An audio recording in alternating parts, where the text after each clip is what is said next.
ආයුබෝවන් මෝකගේ ආදරේ ගඟ නදේ ඒ පිරිසිදු දේ දහරවනේ ඒ කිසිදු කොන්දේසියක් නොමැතිව ගලයයි. මතකයන් අතරින් අද අපේ වෙනම කතාවක් රැගෙන ආවම එහිදී තම වියන්න විනාශ වූ හොදක් නිසාවර්ත ආදරය පමණක් ඉතුරු වේ. එන්නම් ගඟ නදේ මෙම පෝජනීය දර්ශනය සමගින් පිරිසිද්ධ ලේඛක රජිෂ චන්ද්‍රනු මදනල්ල ජන මහතාගේ පැන්නේ උපන් සංවේදී කතාවක් මම ඔබට ඉදිරිපත් කිරීම. මගේ මේවා මගේ මාව මට කොතරම් ආදරය කරනවාද? දිනේ 2019 දෙසැම්බර් 19 මේව මාලවේ ජීවත්ව සිටි කාලයේදී ආරම්භයේ සිටම ආරම්භ කිරීම සුදුසුය. මේ නොදන්න අවධියේ සිට අවබෝධය ඇති අවධියට පැමිණ විට මගේ නිවසේ සතුටින් පෙර තිබෙන මෙම දටුවීම. එම පරපණ පවුල තුළ මවගේ සම්පත්වය සහ ඇගේ සෙනෙහස මීට වඩාත් පෙරේ විය. නිවස සහෝදර සහෝදරයන්ද සිට අතර මගේ මවට දරුවන් පවුල සමාජය සහ ආගමික වගකීම සම්බරව ඉටු කිරීමට සිදුවිය. මේ සියල්ල අතර ඇයට තම වෙනුවෙන් ඉතුරු වූයේ ඉතා සුළු කාලයක්. මේ ටිකක් වැඩුණු පසු මීට වැටහෙන ඇය අනෙක් අයට වඩා ඉතා සරල සහ ශාන්ත තැනැත්තියක් බවයි. ඇය කෝපයට පත්වෙනවා හෝ අමනාප වෙනවාමයි කිසි දෙනෙක් දැක නැතිය. සමහර විට එකල සෑම මවකගේම සහ ගැහැණියකගේම ස්වභාවය එය වන්නට ඇති. කාලයත් සමග මගේ අවබෝධය පැහැදිලි වූ විට නෙද හිතමිතුරන් අතර වෙනත් කිසිවෙකුගෙන් මේ නොදට විශේෂත්වයක් ඇය තුළ මෙම දටුවීම. එය නම් ඇයගේ බී කොන්දේසි විරහිත ජීවන රටාවේ ජීව. ඇය නිවස පවුලේ අසල්වැසියන් සහ සමාජයේ සෑම කොන්දේසියකම පිළිගත්තේ. නමුත් අනු අය වෙනුවෙන් ඇයගේ කිසිදු කොන්දේසියක් නොවේ. අද මේ ලෝකයේ දැස බලන විට වැටහෙන්නේ මෙවැනි නිහතමාන්කමක් දැකිය හැකි ඉතා කලාතුරකින් බවයි. තම පැවැතීම අනු අයගේ පැවැතීම තුළ සම්පූර්ණයෙන්ම දය කර හැරීම පහසු දෙයක් නොවේ. එය කීප වතාවකට නොව මුළු ජීවිත කාලයටම සිදු කිරීමයි. ඇය නැසකවම මනුෂ්‍ය වියතුරකයෙකු ලෙස හැඳින්විය හැකි සුවිශේෂී පුද්ගලයන්ගෙන් කෙනෙක්. ඇයගේ මෙම අකණ්ඩ සරල බව සහ කොන්දේසි විරහිත ජීවිතය තුළ මෙම සමහර විට පිරිතිමත් දී වියතුරක් වූ අවස්ථා දටුවීම ඒවා විශේෂයෙන් ඇයගේ මහගෙදර යන කාලයේදී සිදුවිය. ලලිත්පුර ඇයගේ මහගෙදරයි. ඇයගේ පියා සහ වැඩිමහල් සහෝදරයගේ ඇසුරු ඇයට ලැබුණු වයස අවුරුදු 8ක් වන තැක් පමණ. ඉන්පසු ආච්චි අම්මා සහ මව ජීවත් වූයේ අපගේ බාප්පාගේ පවුලේ සමගයි. කුඩා කාලයේදී අපි එහි ගොස් ආච්චි අම්මා සහ බාප්පා පුංචි අම්මා මුණ ගැසුණු විට මව තුළ මෙම ගුණගේ පැමිණේ කොහෙන්දයි වැටහුණේ. ලලිත්පුරේ සිටින විට මවගේ හඬේ සහ හැසිරීමෙහි යම් වී අයිතියක් වූ ප්‍රකාශ විය. එහි අදටත් අපගේ නෙද සහෝදර සහෝදරයන්ගේ පවුල ජීවත් වන අතර ඔවුන් සමානය වුවද සිතුවල වලින් ඉතා උතුමයි. ඔවුන් මේවට සෑම විටම හදවතින්ම ගෞරවය සහ ආදරය ලබා දෙන. මවගේ ජීවිතයේ තම වෙනුවෙන් තිබූ යම් සුළු කොන්දේසි හෝ ආශාවන් ලලිත්පුරෙහි ඒ වැදි සහ නදයන් අතර ඉටුවන බව දැකම මට මහතා සතුටක් විය. මෙම නැවතත් මේ සහ මව පිළිබඳ කතාවට පැමිණීම. ආගමික පරිසරයක් හැද වැඩුණු නිසා අප සහෝදර සහෝදරයන් 4 දෙනු පාසල් ගස් ආගම තේරුම් ගැන පාඩම් කොටපාඩම් කරන ඇතැයි මව අපේක්ෂා කළේය. මගේ සහෝදර සහෝදරයන් එම පරීක්ෂණයෙන් සමත් වී නමුත් මගේ රංචිය ඉගෙනීමට අඩු විය. පසුව මෙම ඉංජිනේරු අධ්‍යාපනය සහ රැකියාව නිසා නිවසින් බැහැරව සිටියම්. මෙලෙස ආගමික කටයුතුවලදී මෙම මුල සිටම පසුගම වූ අතර එම පසුගමත්වයේ මුළු ජීවිත කාලය පුරාම එලෙසම පැවතුන.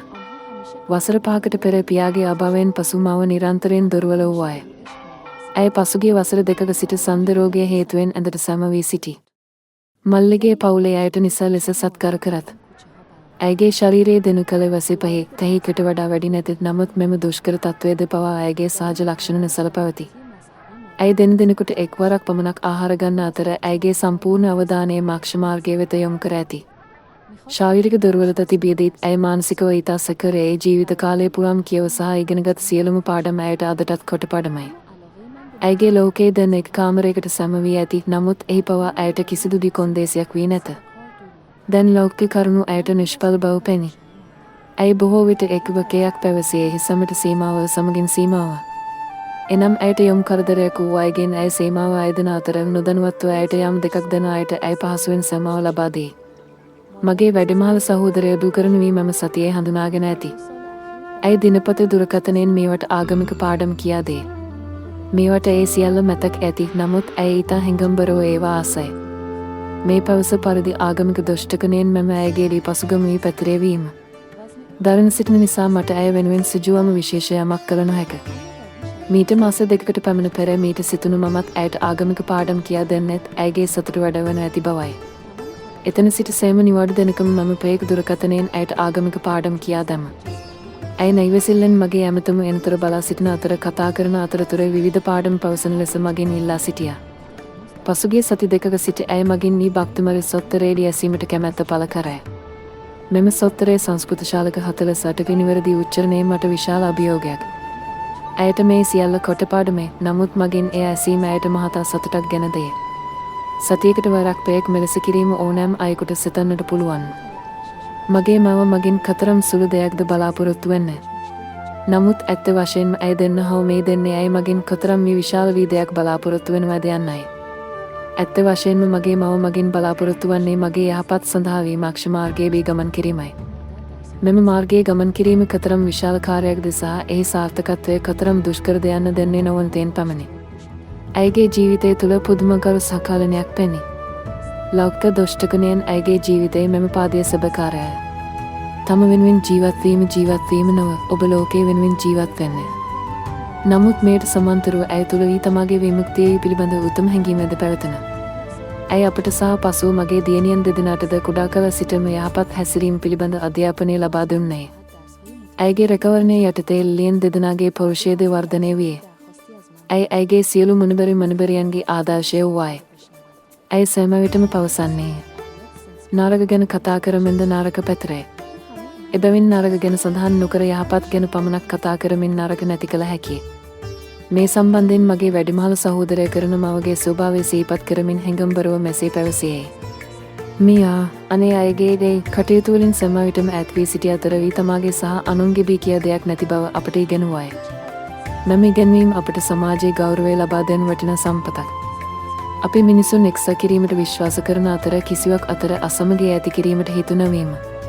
මේවා අපට ලෞකික අධ්‍යාපනය සමග ආගමික ගුණ ලබා දෙන්නේ අපගේ ආත්මීය විමුක්තිය උදෙසයි.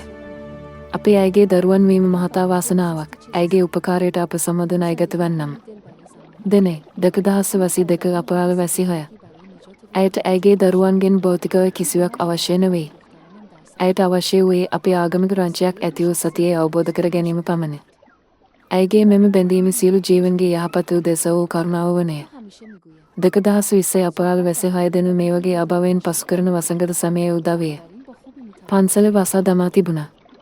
එතන සිට අපේ සහෝදර සහෝදරයන් සහ පවුලේ අය වටසැප ඇමතුම හරහා දෙනපත ප්‍රේක සමූහක ආගමික පාඩම් කිරීම සම්ප්‍රදායක් ඇති කළ අතර එය අදටත් කාර්යාත්මක වේ.